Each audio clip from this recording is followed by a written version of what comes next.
दोस्तों आज हम रेलेवेंट की डेफिनेशन के बारे में समझेंगे। चलिए रीड करते हैं। Relevant, one fact is said to be relevant to another when the one is connected with the other.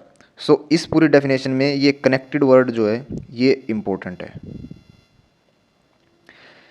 Connected with the other in any of the ways referred to in the provisions of this act relating to the relevancy of facts।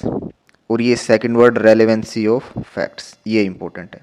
तो ये relevancy of facts हमें section 5 से 55 के बीच में बताया हुआ है इस एक्ट में। तो ये सारे इंपॉर्टेंट है। इसका बेसिक मीनिंग ये है, बिल्कुल ही सिंपल भाषा में आपके बताऊं तो, कि एक फैक्ट दूसरे फैक्ट से रेलेवेंट कब होगा? जब वो एक फैक्ट दूसरे फैक्ट से कनेक्टेड है तो वो रेलेवेंट है एक दूसरे से। अगर एक फैक्ट दूसरे फैक्ट से कनेक्टेड है तो वो रेलेवेंट है। तो रेलेवेंट का सिंपल सा मीनिंग ये है, कनेक्शन बिटवीन टू फैक्ट्स। एक फैक्ट का दूसरे फैक्ट से क्या संबंध है, कितने वो एक दूसरे के लिए इंपॉर्टेंट है, तो उसको हम रेलेवेंट बोलते हैं। Connection between the two facts is said to be relevant. बस इसमें और कुछ नहीं देखना है आपको, बस दो वर्ड का ध्यान रखना है रेलेवेंट की डेफिनेशन के लिए, कि एक फैक्ट का दूसरे फैक्ट से कनेक्शन।